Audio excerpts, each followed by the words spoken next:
Aujourd'hui, j'accueille Valérie Zapico, CEO et fondatrice de Valkuren. Avec son équipe, elle design et implémente des solutions d'IA auprès des PME pour améliorer leurs opérations et leurs services. Valkuren, c'est une boîte qui est vraiment spécialisée dans le développement de solutions Big Data et intelligence artificielle. Et on a vraiment ces axes sur aider les entreprises, les PME à se transformer, à trouver les bons cas d'usage IA à forte valeur ajoutée.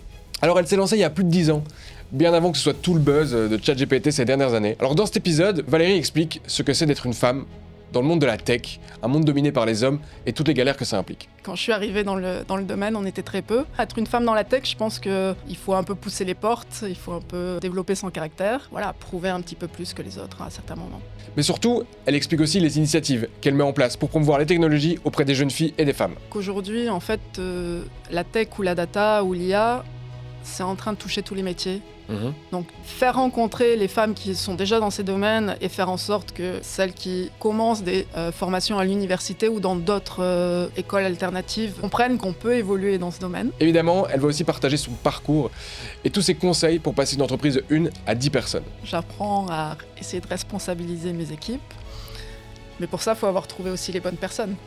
Et donc voilà, comme j'expliquais précédemment, parfois on fait des erreurs et donc ça empêche de pouvoir se reposer sur l'équipe et de pouvoir continuer à grandir. Franchement, c'est un épisode hyper inspirant, très instructif. Et puis on en profite aussi pour aborder un thème qu'on aborde pas mal ces derniers temps, la souveraineté dans le monde de l'IA. Un mot un peu galvaudé, qu'on utilise un peu dans tous les sens, c'est pas toujours ce que ça veut dire. Bon, on en profite pour en parler. Donc voilà, tout un programme, profite bien de l'épisode. Bienvenue Valérie Zapico dans Donne le rythme, je suis très content de t'avoir. Merci. Écoute, on va parler de pas mal de choses. Est-ce que tu peux un peu te présenter en quelques mots et expliquer ce qu'est Valkuren et ce que vous offrez comme service ? Écoute, donc moi je m'appelle Valérie Zapico et je dirige la société Valkuren que j'ai créée il y a un peu plus de 10 ans maintenant. Voilà, moi j'ai un master en statistique et informatique décisionnelle. Ok. Computer science, comme on peut dire aussi. Valkuren, c'est une boîte qui est vraiment spécialisée dans le développement de solutions Big Data et intelligence artificielle. Et on a vraiment ces axes sur aider les entreprises, les PME à se transformer, à trouver les bons cas d'usage IA à forte valeur ajoutée. Pouvoir automatiser des tâches de manière intelligente, voilà, ce qu'on appelle Agentic AI un petit peu, donc avec une plateforme que nous avons aussi développée. Ok.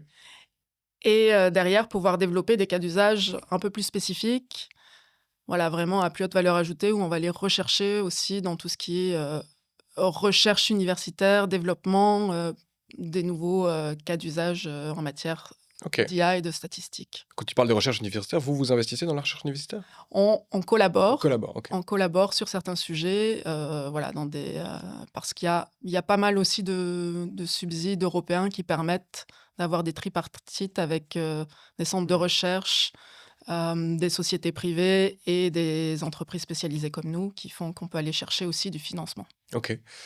Peut-être pour ceux et celles qui sont moins tech, qui nous écoutent, comment tu définirais un agent IA ?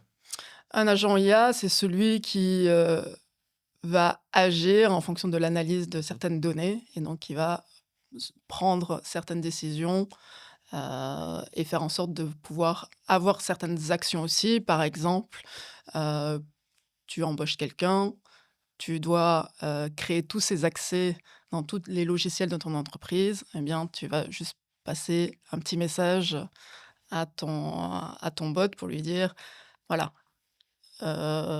Timothée est arrivé, voilà ces données, il va avoir le poste XYZ, et donc maintenant, déploie tous les accès.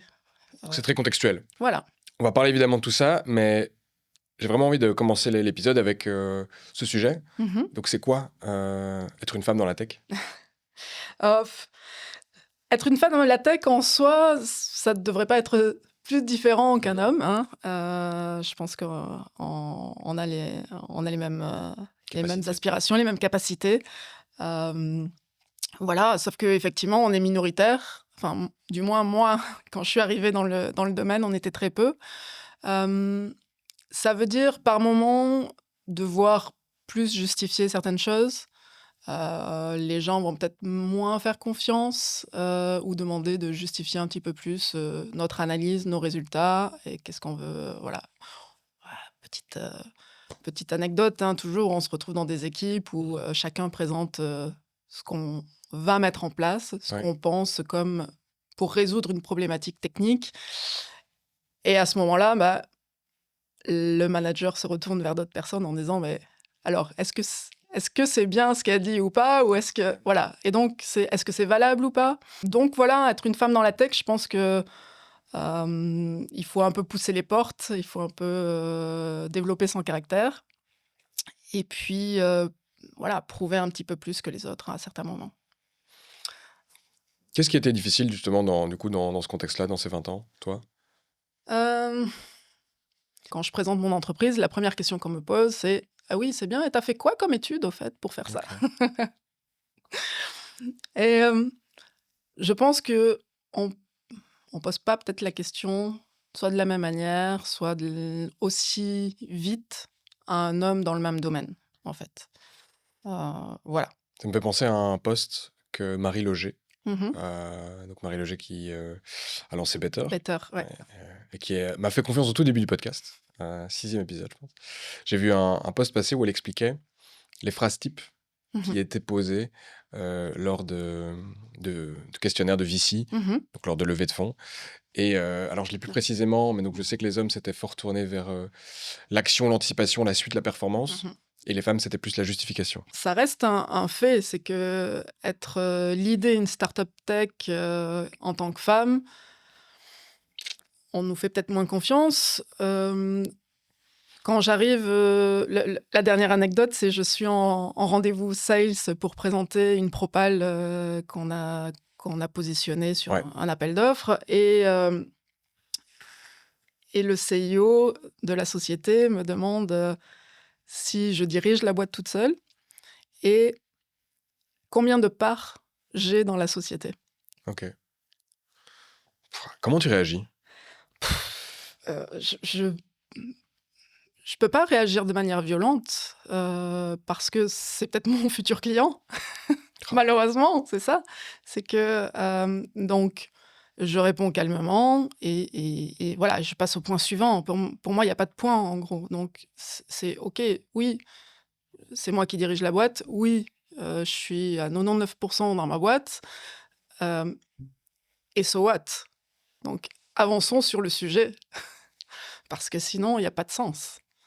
En termes d'actions que tu as prises, donc j'ai vu que tu as lancé aussi un chapter du coup de Oui. Women in Big Data. Ouais. Tu peux expliquer un peu ce que c'est? Oui, alors Women in Big Data, c'est une organisation Ouais. mondiale, hein. Et donc pour Bruxelles, j'ai repris l'organisation pour essayer d'activer un petit peu ce réseau de femmes, que ça soit au niveau des universités, au niveau des premiers jobs dans les boîtes, pour aider les femmes à se positionner sur des métiers data. Ok. On voit une petite amélioration, l'air de rien. Je pense que c'est en train de changer par deux aspects. C'est qu'aujourd'hui, en fait, la tech ou la data ou l'IA, c'est en train de toucher tous les métiers. Mhm. Donc, d'une manière ou d'une autre, les femmes sont aussi touchées aujourd'hui, si je peux dire. Donc, finalement, il y a cette distance qui se creuse, enfin, qui se diminue petit à petit, La distance entre? entre avoir plus d'hommes que de femmes dans Ok. la tech. Par contre, les filles qui font des études vraiment dans les domaines techniques, informatiques, etc., bah, il y en a toujours pas assez. Et donc, via l'entité Mhm. belge-bruxelloise de Women in Big Data, quel est l'objectif? C'est concrètement qu'il y ait plus de femmes qui se forment dans ces domaines-là, qui ensuite lancent une activité dans ces domaines-là? Oui, donc c'est faire rencontrer les femmes qui sont déjà dans ces domaines et faire en sorte que celles qui commencent des formations à l'université ou dans d'autres écoles alternatives comprennent qu'on peut évoluer dans ce domaine. Mhm. Et les femmes qui sont déjà en poste, qu'elles puissent avoir les bons conseils aussi pour évoluer au fur et à mesure dans ces postes. Parce que on avait une des filles qui était toute jeune embauchée dans une grosse boîte corporate, dans l'équipe data, mais plutôt côté business. Mhm. Et donc, voilà, on l'a aidée, elle a pris confiance, elle est montée en compétences. Aujourd'hui, voilà, elle est bien montée, elle a pris de nouveaux postes. J'ai l'exemple aussi d'une autre qui a changé de boîte et qui vraiment est montée d'un niveau aussi sur un management d'équipe dans ce domaine. Donc, voilà, c'est vraiment l'intérêt de ce chapter, en fait. Tu aurais des conseils à te partager à des jeunes filles, des jeunes femmes ou des femmes tout simplement? Oui, pour moi, en fait, c'est pas difficile de partager, mais c'est compliqué parce que c'était presque une évidence pour moi, en gros. En fait, moi, depuis que j'ai eu mon bac, comme on dit en France, hein, en terminale, je suis directement partie dans ces formations statistiques, informatiques, et donc je me suis jamais posé la question. Donc j'ai envie de dire, il y a un réel intérêt et ça peut ouvrir énormément de portes. Donc le conseil que je dirais, allez-y, c'est intéressez-vous. Une femme, elle est curieuse en général. Une femme, elle a ce relationnel que les hommes parfois n'ont pas, une certaine logique aussi. Et donc, toutes ces caractéristiques sont pertinentes quand on fait ces domaines. Et quelles sont, selon toi, les barrières à l'entrée, soit dans l'imaginaire collectif, soit concrètes, justement? Dans l'imaginaire, oui, c'est trop technique, tu vas pas te plaire, c'est rester derrière un ordinateur toute la journée. Mais en fait, aujourd'hui, dans tous les métiers, on reste derrière l'ordinateur toute la journée. Enfin, il n'y a pas un métier où on n'est pas derrière son ordinateur. Donc... Podcasteur temps plein. Voilà. Et plein d'autres plutôt manuels, mais oui, je vois ce que tu veux dire. Voilà. Quand la majorité de la population travaille dans le tertiaire, dans le service, et donc exactement. le service se fait majoritairement derrière un ordinateur. Ouais. Donc voilà. En tout cas, il passe. Et la réalité, c'est que effectivement, il peut y avoir parfois des petits messages dans certaines équipes un peu plus masculines. Il y a encore peut-être des petits messages qui font que des femmes se sentent moins à l'aise. Voilà, mais je pense que heureusement, c'est en train de diminuer. Voilà, on était en train d'échanger il y a 2 jours encore avec des étudiants de l'Université de Louvain. Qui disait que voilà, il y a de plus en plus de femmes qui s'intéressent justement à ces technologies. Et il y a aussi une mentalité qui change, qu'ils ne voient pas de différence et que pour eux, voilà, génial. C'est top. Donc voilà, c'est un bon espoir. Ok.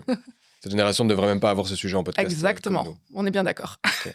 D'ailleurs, je le note bien, hein, que je choisis d'abord des sujets parce que justement on en a parlé pour pouvoir justement le creuser, casser ce tabou et justement révéler les options qui s'offrent à tout le monde. Moi, ce que j'avais envie de creuser en plus, c'est un petit peu le business model dans lequel tu es. Parce que tu fais de la prestation de service. Tu as cependant développé un produit que tu utilises dans ta prestation de service que tu vas installer. Tu as fait évoluer ça parce que l'IA, j'imagine, dans les services, n'est arrivé que ces dernières années. Ton activité existe depuis plus longtemps. Et donc, comment est ton business model? Quelle va être la suite? Alors, aujourd'hui, le business model est partagé en deux. C'est qu'on a une partie pure consultance, où j'ai une partie de l'équipe avec qui principalement, en fait, dans cette partie-là, c'est principalement des corporates, donc des grandes entreprises avec qui on collabore, et en général, on collabore avec leur centre Big Data, Innovation, IA. Et dans ce cadre-là, voilà, j'ai la moitié de l'équipe qui est, entre guillemets, staffée toute l'année dans leur équipe, donc ils sont dédiés pour un client précis. Et voilà, ils vont enchaîner des projets selon la stratégie Big Data ou IA de l'équipe, de l'entreprise. Très bien. Je t'interroge ici. Tu peux me donner un exemple un peu plus concret de genre de boîte et de genre de projet? Donc, genre de boîte, on va être sur des entreprises vraiment, vraiment des grosses entreprises worldwide, CAC 40, Bel 20. Clairement, voilà, Bel 20. Et alors, on déploie des projets, ça va aller de la segmentation marketing avancée, automatisée, à la reconnaissance d'images pour pouvoir traiter derrière, affecter aux nouvelles, aux équipes techniques derrière, savoir quel est le problème, identifier le problème sur la photo et affecter directement aux équipes derrière qui vont traiter, donc plus fluidifier le service client. Ok. Donc on a du Voilà, support, on a du marketing. voilà, et on a de la maintenance, puisqu'après on a aussi tout ce qui est identification de panne, analyse de cause, pour pouvoir améliorer au niveau service qualité, production. Voilà, donc Très bien. c'est assez varié. Ok. Ok, c'est clair. C'est quoi tes challenges avec ce genre de client? Euh, Déjà, transformer le client, Ouais. parce que pour les corporates aujourd'hui, là, ça m'a pris un peu plus d'1 an pour être référencé pour un corporate au purchasing. Ouais, donc ça, on va peut-être expliquer ce que ça veut Ouais. dire. Donc, imaginons que demain, toi et moi, on veut collaborer. Mhm, Et a priori que tu veux me choisir en tant que coach professionnel parce que tu as envie de mhm. discuter et d'approfondir justement tes réflexions, tes décisions avec moi. Si je te fais une offre et qu'elle te plaît, ben c'est simple, je t'envoie une facture, ça pèse. Voilà. Mais dans une boîte comme Proximus, comme Orange, comme des grandes banques, eh bien, on peut pas avoir une personne dans un département parce que la boîte fait des milliers de personnes, qui va pouvoir dire, bah, en fait, voilà, pas de problème, je prends ce prestataire-là, je prends Tim parce qu'il me plaît. Bah oui, envoie-moi ta facture, je la paye, c'est réglé. Non, tu dois passer par, du coup, tout un département. Donc, c'est compliqué des fois de rentrer dedans. Mais par contre, une fois que tu es dedans, c'est plus facile d'y rester. Exactement. Et j'ose le dire, mais ça peut même devenir un peu, des fois, une vache à lait. Oui, oui, clairement. Et- Bah, c'est clairement notre cas aujourd'hui. Donc, l'argent qui est ramené par la partie de l'équipe qui est en consultance Yes. nous permet derrière de financer notre plateforme, de financer notre business development, voilà, qui nous permet d'avoir aussi d'autres projets où on arrive aussi à être concurrentiel Ok. sur certains niveaux. Mais donc, tu disais challenge à rentrer, du coup, dans Ouais. le PO. Mhm. Et quoi d'autre? Pour les corporates, après, ça va être challenge d'y rester quand il s'agit de... quand les contrôleurs de gestion passent par là en disant il faut couper des lignes de budget. Et donc là, Et ok. les premières personnes qui sautent quand il s'agit de couper des lignes de budget, bah, c'est les consultants. Ok. Voilà. C'est quelle forme de consultance? C'est consultance par projet ou plus du body shopping? C'est plus du body shopping. Et donc, voilà, on va avoir du BI développeur analyste, du data engineer, du data scientist, du DevOps. Ok, Voilà, ce type de profil. c'est horrible ce terme body shopping. Oui, c'est horrible. Je suis d'accord avec toi. Donc, ouais, différence par projet. Mais imaginons que demain, j'aimerais bien que quelqu'un vienne implémenter, développe mon site web et le fasse. Bah, donc, c'est un projet spécifique, c'est sur une mission spécifique, même à grande échelle. Body shopping, c'est je vais finalement apporter de l'expertise à une équipe qui sera matérialisée par une personne que je vais du coup envoyer là-bas et qui va du coup travailler et quelquefois sur du très très long terme parce Ouais. qu'en fait, elle devient une personne pas irremplaçable, mais qui devient de plus en plus indispensable. Clé au sein d'une équipe. Ok. Et donc ça, c'est une partie de ton activité. Voilà. Et l'autre? Et l'autre partie, ben, on est sous forme projet. Ouais. Et donc, ça, disons que c'est plus la partie qui m'amuse parce que, pour le coup, on va chercher des projets dans des PME ou dans des petites structures. Et on va venir vraiment identifier quelle est la valeur qu'on peut apporter grâce à la data qu'ils ont et la transformer avec aujourd'hui l'intelligence artificielle et derrière l'automatiser voilà, avec tous ces process d'automatisation. dont on a Ok. parlé. Et toi, tu te bats contre qui? Si le terme se battre, en tout cas, qui sont tes concurrents? Trop de monde. Trop de monde aujourd'hui, malheureusement. Il y a un peu les historiques dont voilà, on se connaît. Donc, je parle de B12, Ok, Sagacify. je connais pas. Voilà, c'est des entreprises qui ont été créées plus ou moins un peu en même temps que moi, qui se sont bien développées et ils ont été, voilà, B12 a été racheté par Yuma, Sagacify, ils viennent de faire aussi pareil, ils sont associés avec Craftsync, je crois, une boîte d'engineering en Flandre. Côté flamand, il y a ML6, Ouais. très connu aussi. Et puis, il y a tous les historiques du conseil, malheureusement. NRB, NSI, Delaware. Ok. Voilà, donc on se retrouve parfois en concurrence avec ce type de boîte aussi. Y compris les tout gros? Genre EY, Deloitte. Deloitte. On s'est Ok. retrouvé à la RTBF sur un appel d'offres RTBF avec du Deloitte, avec des choses là. On était très contents parce qu'on est arrivé devant, donc Ah, félicitations. bien positionné. Voilà. Tu m'as dit que tu étais trop honnête. Mm. Bah, trop honnête dans le sens où j'aime pas vendre du bullshit. Et ça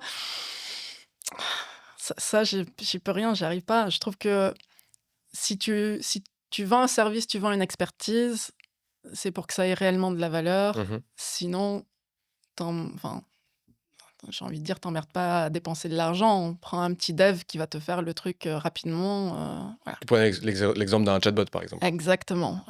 Voilà. Attention de ne pas confondre. Quand tu installes vraiment un chatbot avec une vraie stratégie, vraiment une vraie réflexion, ça peut être pertinent. Mais le gars qui va te dire, oui, je te fais un chatbot, je mets une landing page avec un chat et un endpoint, enfin un lien vers directement de l'OpenAI, donc du chat GPT, il n'y a aucune valeur derrière. Ok. Je te prends quelques secondes pour te parler du partenaire qui rend cet épisode possible, Partena Professionnel. Alors bon, choisir un guichet d'entreprise quand on se lance comme indépendant, c'est rarement le moment le plus excitant. Puis on choisit un guichet un peu au hasard, et c'est clairement ce que j'ai fait quand je me suis lancé, et on finit souvent par y rester toute sa carrière d'indépendant. Mon choix aurait été tout fait si la fast lane de Partena Professionnel avait existé à l'époque. Si tu veux te lancer, eh bien en une seule demande, il règle tout. Ton inscription à la Banque Carrefour des entreprises, ton affiliation à leur caisse d'assurance sociale, et en plus, il t'offre l'activation de ton numéro de TVA d'une valeur de quasi 80 €. Et c'est plié avec un formulaire qui prend moins de 5 minutes, je te le confirme, j'ai testé. Dans tous les cas, Partena Professionnel te rappelle derrière pour vérifier que tout est ok. Alors si tu te lances, profite de la fast lane de Partena Professionnel. Je te mets le lien dans la description. Et maintenant, retour à l'épisode. Du coup, vers quoi se dirige ton business model? Parce que tu parlais d'un service, tu as développé aussi, comme je disais, un produit que vous installez, mais c'est pas non plus une licence Non, SaaS. on se cherche un peu de ce côté-là, j'avoue. Ok. Et donc c'est quoi? Explique un petit peu. Pour l'instant, on a une plateforme qu'on a appelée Odin. Ouais. Stylé comme nom. Voilà. C'est en lien avec Valkuren, donc ça fait le lien aussi. Odin, c'est quoi aujourd'hui? C'est une plateforme qui permet de faire donc, de l'automatisation intelligente de l'agentic AI. La différenciation, c'est qu'on a utilisé des briques open source Ok. pour le créer et on l'installe en général sur des serveurs dédiés, de manière à ce que le client comprenne que toute la documentation ou toutes les informations qu'il va mettre dans cette machine, elles seront protégées, elles ne vont pas partir dans du ChatGPT, du Claude ou du Google ou autre. Ouais, peut-être donner un exemple de ce que ça pourrait. Quelle infrastructure différente pourrait être mise en place pour que les gens puissent bien comprendre en fait la différence entre la tienne et. Oui, donc il y a un serveur dédié, donc là c'est nous, on l'installe, on prend du serveur dédié OVH en général ou du Scaleway, donc c'est des serveurs en Europe. Ouais, OVH c'est français. Voilà. Scaleway c'est Suisse. C'est suisse, ok. Et donc on installe en général là-dessus. Ça fait qu'on a un peu comme c'est comme si on avait notre propre serveur à la maison, sauf que voilà, il est hébergé. Donc c'est pas du on-premise, mais au moins c'est. Voilà, c'est dans le séparé cloud. du reste. Ok. Mais donc cloud Voilà. européen. Voilà. Ok. Et à côté de ça, on peut utiliser du cloud standard sur lequel on va avoir des services qui sont préformatés. Comme sur AWS et Google, en fait, tu as directement des interfaces qui te permettent facilement de faire une interface web, d'utiliser du RAG, tout ce qui est lié au LLM, à l'AI. Donc, tu as des services qui te permettent d'activer ça beaucoup plus rapidement que si tu installes toi-même ton serveur, entre guillemets, à la maison. Enfin, voilà.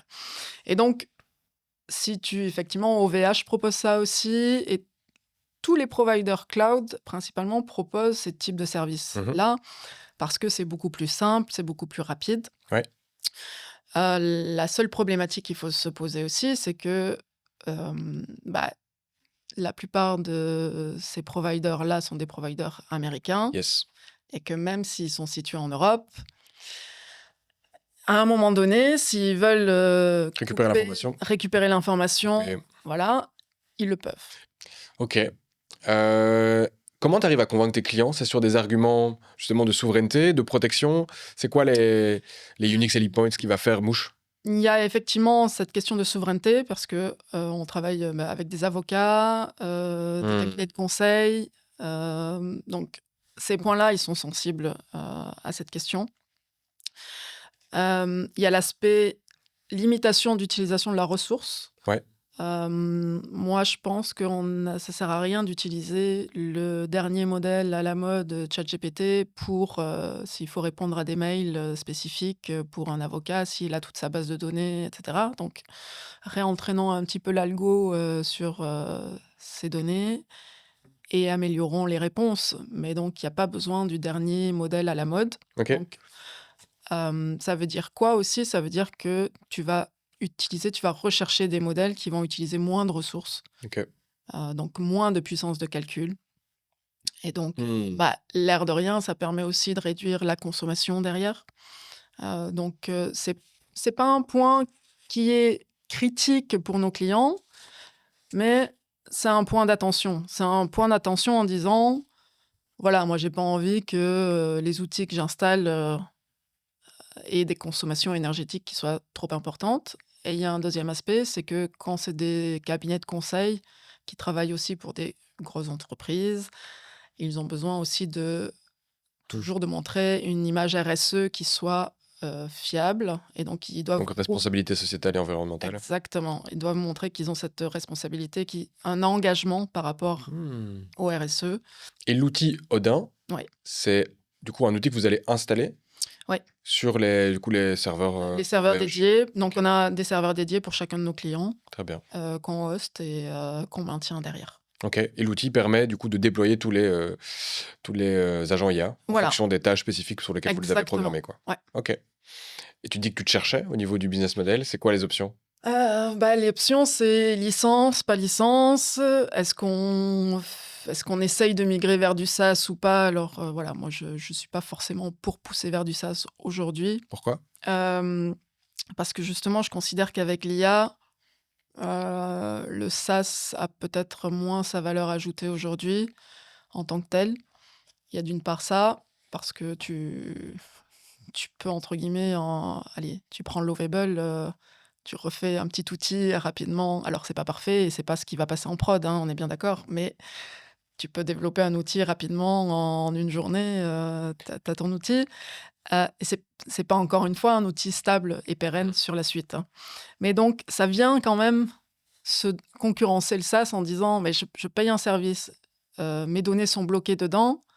Et à côté de ça, je peux déployer mon propre outil où je vais garder la main dessus et je paye personne en plus pour ça. Donc, Ok. donc pour moi, il y a quand même une question SaaS versus outils IA. Est-ce que les entreprises sont encore prêtes à payer et à ne pas avoir la main sur leurs données aussi? Ok. Versus des outils qu'elles pourraient déployer facilement demain, de plus en plus facilement demain grâce à l'IA. Yes. Est-ce que tu penses que on passe par cette phase où tout le monde se dit en fait j'ai Lovable, j'ai Base44, je peux faire ce que je veux et qu'on retombera pas peut-être dans quelques mois, années dans en fait c'est quand même pas pérenne, c'est pas incrémenté dans une Oui, architecture solide bien sûr. et donc finalement je vais quand même faire appel à des consultants ou la technologie sera assez évoluée pour qu'on en ait plus besoin. Bon, c'est deux extrêmes, mais... Ouais, je pense qu'il y a toute une évolution à travers ça, et je pense que le SaaS en lui-même pose de plus en plus de questions, pour les raisons que j'ai expliquées. Donc, garder la main sur ces données, tes pieds et poings liés avec ton provider, et voilà.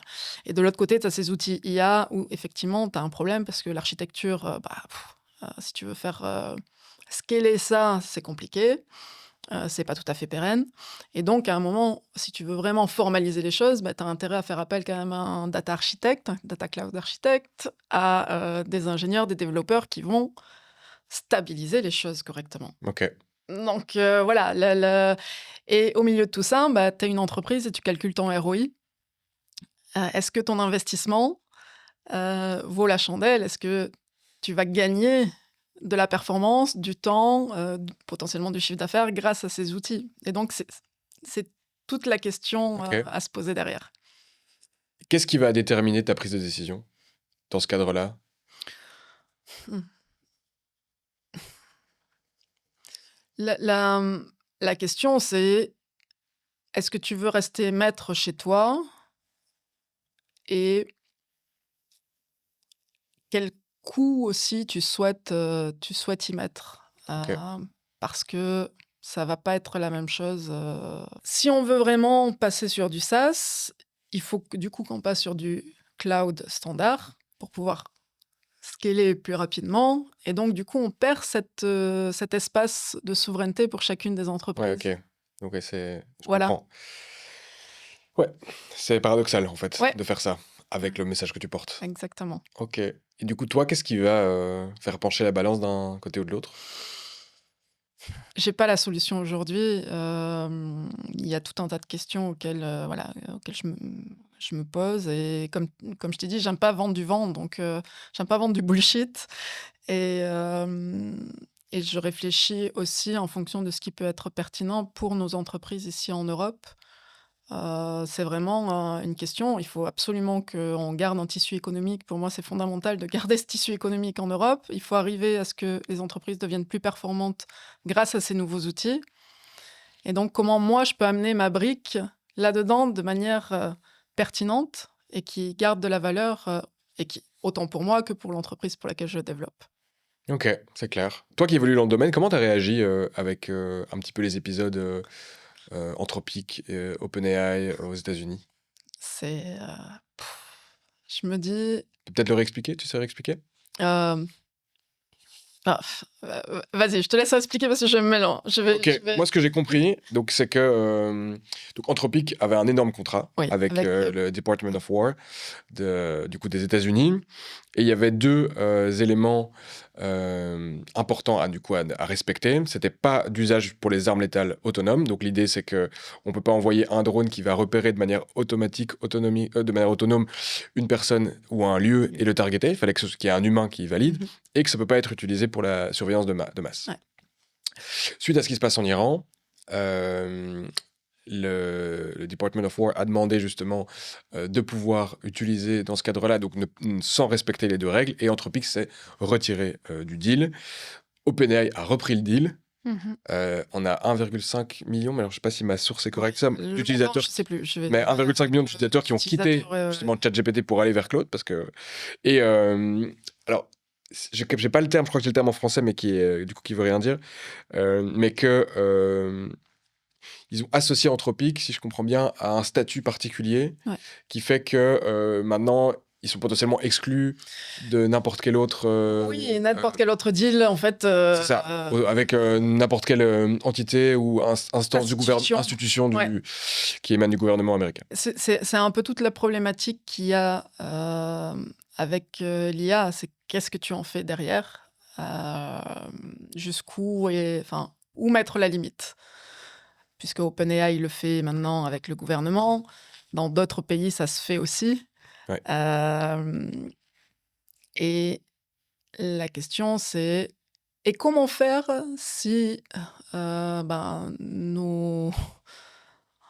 nos concurrents ou les pays adverses utilisent ces technologies alors que nous, non. Sachant que l'IA se trompe aussi. L'IA, c'est pas un paramètre exact. C'est prédictif. C'est prédictif. Il y a toujours un pourcentage d'échecs. Nous, on a décidé de travailler pour l'instant avec Mistral. Donc, on utilise des technologies Mistral, une boîte française. Une boîte française. Voilà. Point d'interrogation. Je ne sais pas ce que l'avenir nous réserve là-dessus. Je trouve que, bien sûr, Anthropic a très bien fait. La question, c'est OpenAI.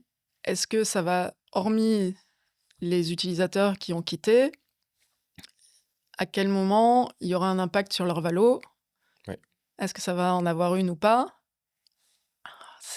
En fait, c'est les marchés, malheureusement, qui vont décider derrière. C'est malheureusement pas les utilisateurs. Ça serait trop simple, sinon.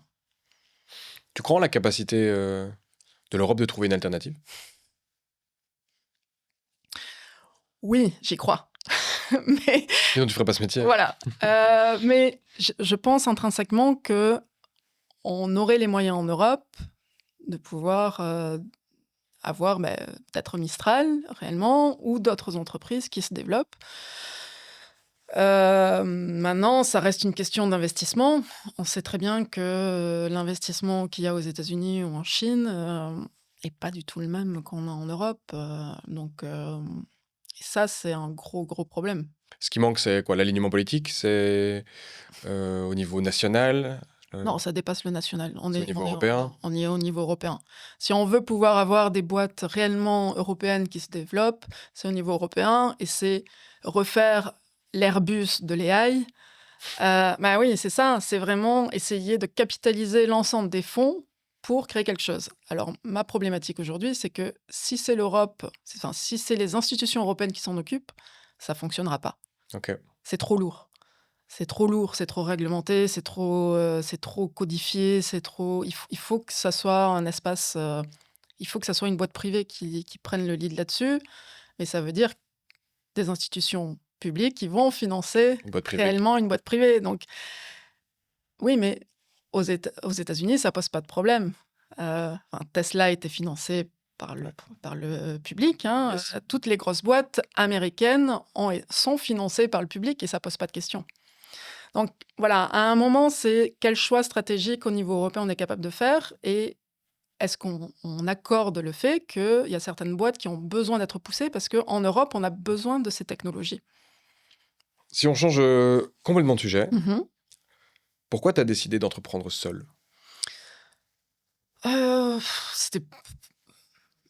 C'était pas vraiment un choix. Quand j'ai créé Valkuren, je me suis dit, tu as déjà monté une boîte en Belgique pour quelqu'un.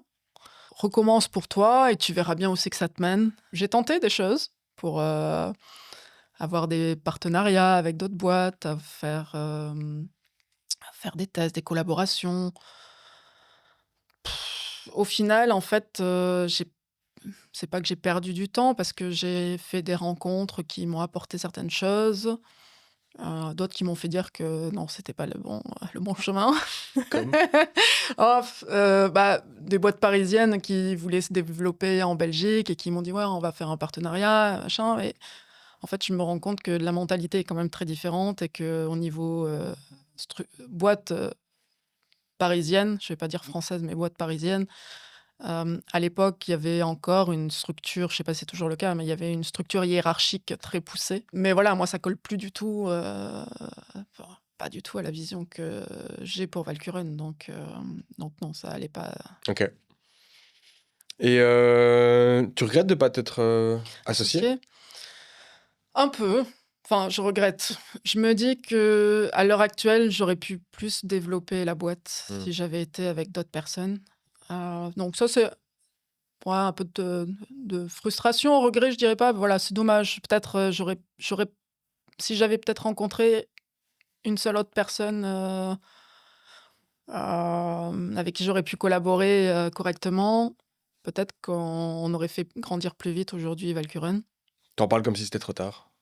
Non, c'est pas trop tard. Non, c'est pas trop tard. Je passe un appel aussi, j'en profite. Ah, ok. Génial, franchement. Non, voilà, j'en profite s'il y a des gens qui nous écoutent et qui se disent bah ouais, ça peut être pertinent parce que j'ai d'autres choses aussi à apporter et qu'une collaboration pourrait être intéressante et à terme un partenariat. Moi, je suis ouverte. Et je suis ouverte voilà, à discuter, à échanger. On ne sait pas ce que demain nous réserve, donc Comment on te contacte? LinkedIn. Il y a LinkedIn. toutes mes coordonnées sur LinkedIn. Ok, très bien. Parfait, écoute, franchement, je croise les doigts, ce serait génial Ouais. que via cet épisode, via ce podcast, quelque chose se mette en place, je serais trop content. Dans ton parcours, ça à quel âge du coup, Valkuren, ça? Un peu plus de 10 ans. Ouais. C'est quoi les grosses erreurs que tu as commises? J'aurais dû essayer de développer plus tôt. En fait, quand j'ai monté Valkuren, j'avais un réseau très français, parce que mon boss était français. Et donc, j'avais ce réseau très français et pas assez de réseau en Belgique. J'ai quand même retrouvé une mission grâce à un autre indépendant. Et donc, voilà, j'ai commencé. Mais j'aurais dû... Quand j'ai créé Valkuren, je me suis poussée déjà pour aller faire mon réseau. Donc pour aller, j'ai été pousser les portes des cercles d'affaires, j'ai été présenter pitcher un petit peu, savoir un petit peu qu'est-ce qui intéressait les gens ou pas. À l'époque, il n'y avait pas beaucoup de femmes dans ces cercles d'affaires. Aujourd'hui, heureusement, c'est différent. C'est quoi comme genre de cercle d'affaires? Du P19, du cercle du Lac, cercle de Wallonie. Ok. Voilà. À l'époque, il y avait aussi le cercle Lorraine. Voilà, différents cercles dans lesquels je me suis inscrite pour aller rencontrer des gens et voilà, pour commencer à faire travailler un réseau. C'est cher, ce genre de cercle? Ça dépend, il y en a qui commencent à 600 € et ça monte jusqu'à 3000 € Par an? par an. Par an. Ouais. J'ai été Ouais, contacté par le BNI. ouais, c'est encore un C'est concept un différent. concept différent. Pour moi, ça. je n'appelle pas ça un cercle. Ouais, ok. J'appelle réseau. ça un réseau. Je suis d'accord Voilà. avec toi. C'est un concept un peu différent. Ouais. Et donc, tu es une bande d'entrepreneurs, entrepreneuses. Et Ouais. c'est une rencontre hebdomadaire. Et vraiment, c'est le concept, c'est que tu te passes des deals. Et il y en a un qui me disait, ben moi, j'ai la moitié de mon chiffre d'affaires qui vient du BNI, quoi. Ah oui, Ouais. Donc, ok.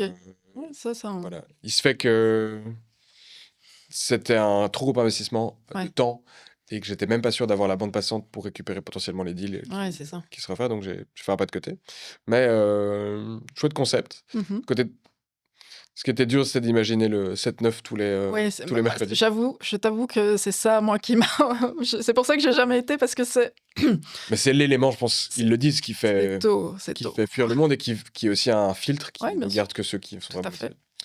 Donc, si je reviens à ma question initiale qui était, tu vois, qu'est-ce que tu aurais pu faire, je crois que c'était Ah plus oui, tôt. on s'est perdu, je Et crois. donc, c'était, tu me Oui. disais, développer plus tôt. Oui, Tu disais qu'au développer plus tôt. au début, c'était le réseau. Parce que j'ai fait du réseau et puis ensuite, je pense que effectivement, je me suis installée un petit peu dans cette étape de freelance où j'aurais dû. En fait, je pensais naïvement que même en étant full-time chez un client, j'arriverais à développer mon business. Grosse Hmm. erreur. Non. Je crois que c'est très pertinent qu'on développe ce point parce que je pense qu'il y a Ouais. beaucoup de Ouais. freelances qui nous écoutent Ouais. et qui sont potentiellement dans cette limite-là. Ouais. Qu'est-ce que... Eric, raconte un peu ton expérience. Non, ça fonctionne pas. On peut pas être. Enfin, franchement, c'est très très difficile. Je dis pas qu'on peut pas y arriver, mais c'est très difficile de développer une entreprise alors que tu es full-time chez un client. À partir du moment où on m'a permis d'avoir des bureaux, j'ai eu la chance en 2018 d'avoir mes bureaux. Ça a coïncidé avec le moment où je suis passée aussi en part-time. Donc, j'ai changé de client et je suis passée en part-time. Je suis passée à 3 jours par semaine.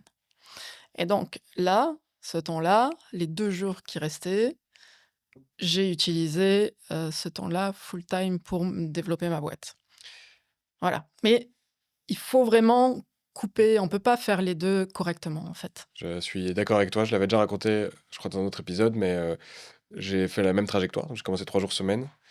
Et les 2 autres jours, j'ai développé mes activités de coaching et de podcast. Et quand j'avais accumulé un capital assez élevé selon moi, et là, j'ai débranché la prise de ma mission 3 jours semaine et je me suis dit, OK, j'ai 50 000 €. Pour me payer un petit salaire de 1800 balles net, plus mes frais de podcast, plus mon comptable et autres, j'ai besoin de 4500 à 5000 par mois. Clairement, j'aurais pas pu développer cette activité-là si j'avais été 5 jours Bien sûr. semaine. Ça aurait été juste un embryon Ouais. qui ne décolle jamais. Mm. Ok, et donc ça, quand tu dis, c'est si tu aurais dû le faire plus tôt. quoi. J'aurais dû le faire plus tôt, mais en même temps, ça m'a permis d'avoir un matelas, comme tu disais, hein, pour les coups durs aussi. Et le fait est que là, avec 8-9 salariés aujourd'hui, 8 salariés aujourd'hui, si j'avais pas ce matelas que je m'étais fait avant, ben, je dormirais peut-être un peu moins bien. Ok. Je dors pas encore super bien, mais je dormirais peut-être moins bien encore. Tu t'es retrouvé dans des situations très critiques? Pas très critique, mais disons, le niveau critique, c'est faire les mauvais choix quand tu embauches quelqu'un. Ok. Et ça, c'est pas facile de se rendre compte que oui, on a fait une connerie. Mais voilà, et donc ça veut dire quoi? Ça veut dire que tu dois virer la personne, ça veut dire que voilà. Et c'est des décisions, c'est des choses qui sont jamais plaisantes à faire, même si voilà, même si tu sais que c'est pas la bonne personne, même si tu sais que ça va pas, c'est jamais quelque chose que tu fais avec gaieté de cœur. Il y a des choses que tu as Des éléments que tu as appris sur comment le faire, comment... Alors, comment le faire? Oui et non, mais c'est qu'il y a des fois où, il faut agir très vite. Ok. Parce que malheureusement, en Belgique, bah, il y a des délais de préavis. Il y a du préavis en fonction du temps de la Heureusement et personne. malheureusement. Oui, oui, bien sûr, Oui, heureusement et malheureusement. Voilà, donc il y a quand même des contraintes et bon, en tant qu'entreprise, il y a quand même une réaction que tu dois avoir assez vite sans trop te poser de questions parce que sinon, il y a ton cash flow qui est mangé par, le délai de préavis aussi. Donc voilà, c'est réagir au bon moment pour que ton cash flow, soit pas complètement mangé. Ok. Hem Et voilà et en même temps, oui, c'est bien pour la personne parce qu'elle a de quoi se retourner aussi derrière. Mais voilà, c'est vrai que ça reste complexe à gérer, dans une petite structure. Ok. Et il t'expliquait, avant qu'on enregistre, que là, tu étais un petit peu à un seuil Oui, de 8-9 personnes. ouais, Et tu parlais de l'épisode que tu avais écouté avec Viviane Schramm, ouais, de DuckMotion, qui exactement. expliquait qu'il y avait une sorte de seuil critique Mmh. autour de 8-9. C'est quoi que tu vis pour le moment? Bah, je fais tout, donc je fais tout toute seule, à part avec Kathleen, donc la freelance, qui m'aide un peu en back office. Mais je m'occupe de tout, tout le temps. Donc effectivement, comme, elle disait aussi, moi j'apprends à déléguer, j'apprends à essayer de responsabiliser mes équipes. Mais pour ça, il faut avoir trouvé aussi les bonnes personnes. Et donc, voilà, comme j'expliquais précédemment, parfois on fait des erreurs et donc ça empêche de pouvoir se reposer sur l'équipe et de pouvoir continuer à grandir. Voilà, donc voilà, je sais qu'il y a un seuil à passer, mais pour ça, il faut aussi de nouveaux clients. Faut trouver, donc faut augmenter, son pipe de leads, hein. Faut essayer de trouver, des leads qualifiés pour aller vendre les projets et donc voilà, moi l'année dernière, j'ai repris des cours de vente. Enfin, j'ai pris des cours de vente en fait, hein, Ok. parce que j'en avais jamais pris en soi. Qu'est-ce que tu as appris qui serait utile de partager ici? J'ai appris que le cold fonctionne, même si on n'aime pas ça. Waouh. Voilà, donc ça fonctionne très bien. Ça fonctionne très bien. Ça fonctionne très bien parce qu'à chaque fois, pratiquement, j'arrive à avoir un rendez-vous. Waouh. Donc, ce n'est des fois qu'un rendez-vous, Bah, hein, c'est ouais. mais j'arrive à avoir un rendez-vous de 45 minutes. Et ça marche d'autant plus que bah, dans les 5 premiers cold calls que j'ai fait, c'est un client aujourd'hui avec qui on travaille et on a un beau projet. Tu as des techniques, j'imagine, que tu as apprises pour gérer le cold call et pouvoir ancrer la discussion tout de suite, rentrer dedans sans que la personne puisse émettre une objection? Oui, mais en fin de compte, c'est vraiment se présenter. Donc il y a des techniques pour apprendre à passer, bah, les filtres un petit peu des centres, enfin des desks, des secrétaires. Hmm. Donc ça, mais en fin de compte, c'est juste expliquer, réellement ce qu'on veut apporter. Il y a des petites techniques, en essayant d'avoir un petit peu l'air plus familier, en plus ou moins qui influe la personne en disant: ben «Ah, elle le connaît très certainement, donc je vais lui passer». Voilà. Ah, tu veux dire pour passer le cap du secrétariat, par exemple? Exactement, exactement. Donc il y a voilà, Bonjour, j'appelle, j'aimerais bien. Ok, je vois. il y a voilà l'intonation qui va faire Ouais. que la personne, la secrétaire ou la personne Ouais, qui il y a Valérie accueille pour vous, quoi, en gros. voilà. Ok. Et donc voilà, Ah, ça bon, il y a marche. des fois, c'est un petit peu plus compliqué que d'autres, mais en fin de compte, ce filtre-là, du moins en Belgique, se passe très facilement et on nous passe très facilement les personnes qu'on veut avoir en ligne. Ok. Je dis en Belgique. Parce que je me suis retrouvée en France sur des accueils, oui, où j'appelais à l'accueil de sociétés et c'est pas du tout Non. pareil. Ouais, j'ai pas trop insisté non plus, hein, je dois te dire, en France. Donc voilà, on s'est recentré très fort sur la Belgique et la France, c'est plus de manière opportuniste aujourd'hui. Euh, mais voilà, ça passe. Et donc, moi, l'ayant fait un peu, ayant testé un petit peu, voilà, je devrais le mettre plus dans ma routine, vraiment, ce call-call. C'est pas quelque chose non plus que j'adore faire, donc c'est pas quelque chose forcément que je suis très assertive au niveau de ma routine dessus. Mais voilà, aujourd'hui, j'ai aussi sous-traité un petit peu cette partie-là. Hmm. Donc, j'ai fait appel à une société On a démarré il y a un peu moins d'un mois, 3 semaines, et ils m'accompagnent jusqu'en juin et ils ont toute une série de call qu'ils doivent faire. Donc on a déterminé la segmentation, on a déterminé les types d'entreprises, les services, les choses qu'on souhaite Ok. mettre en avant pour la vente. Ils ont retravaillé un peu le script. Ok. Et donc, ils se font passer. Pour moi, business developer. Ouais. On pourrait se dire, tiens, pourquoi tu n'utilises pas des solutions de outbound B2B boostées à l'IA? Je suis pas spécialement. Enfin, j'ai pas d'avis dessus parce que moi, je l'utilise pas au quotidien, mais c'est. Alors, oui, je pense que ça fonctionne. Maintenant, je suis moins sur ce. C'est vrai que je préfère avoir le contact des personnes. J'ai pas envie de cramer trop mon LinkedIn, je t'avouerai non plus. En fait, je reçois tellement moins de mails qui veulent rien dire en disant Hé, Valérie, regarde, nanani, nanana. J'ai reçu même de certains de mes concurrents, j'ai reçu des mails pour me vendre de l'IA. Donc, Ouais, ok. voilà. Et donc pour moi, le targeting sur ces outils peut être pertinent, mais il faut vraiment Faut le lécher, quoi. faut le travailler, quoi. Ok. Faut que ça soit fait intelligemment. Voilà. Donc, Ok. j'ai préféré investir sur la chose que j'avais travaillé précédemment et que je connaissais bien, à savoir le call. Je trouve que c'est un très beau message, Voilà. comme quoi la technologie ne résout pas tout. Non, clairement pas. C'est chouette de l'entendre aussi de la part de bouger quelqu'un Il qui. faut toujours de travaille. l'humain. Ouais. Alors, là-dessus, j'accorde une place importante à l'humain. Et pour moi, c'est là où on parlait de limites par rapport à l'IA tout à l'heure. Pour moi, c'est important de garder un rôle humain à travers toute cette technologie. Je dis, sans l'humain à des moments clés des process, pour moi, ça n'a pas de valeur, en fait. Euh, Dans la même perspective que me dire, oui, il y a des jobs qui disparaissent, hein. Il y a une étude qui est sortie hier en France qui dit que ça va être un carnage complet, que c'est déjà en fait un carnage dans le métier des services. Mais pour moi, intrinsèquement, alors c'est plus philosophique, hein, mais c'est quelle société tu veux demain. Ouais. Et pour moi, garder de l'emploi, moi, je ne suis pas pour le salaire universel. Donc, je pense que en tant qu'humain, il faut qu'on ait un rôle dans la société et que ce rôle soit rémunéré à une certaine valeur. Alors, ça peut être pour des associations, ça peut être pour d'autres choses, mais et donc, pour moi, la technologie, l'IA, doit être réfléchie aussi par rapport à cette place de l'humain qu'on souhaite avoir demain. Ok. Voilà.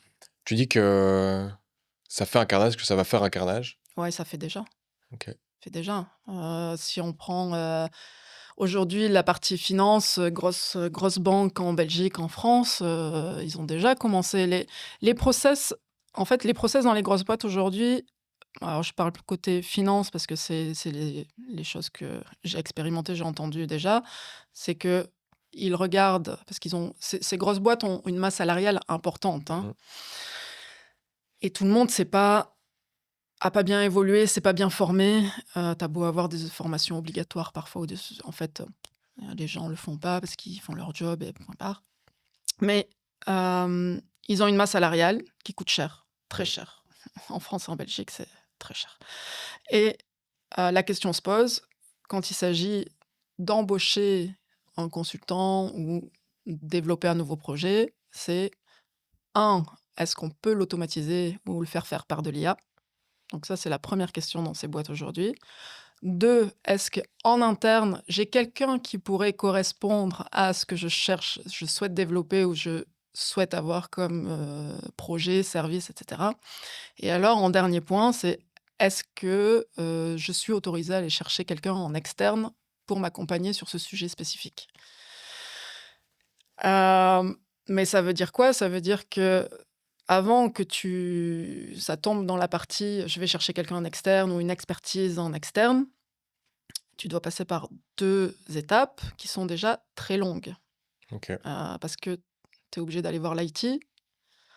Ça prend des plombes les IT sont débordés, honnêtement, voilà, et puis, enfin, aujourd'hui, c'est difficile. Même moi, je vais plus voir l'IT aujourd'hui quand je veux vendre un service, je vais voir le business, hein, mais donc les IT sont débordés.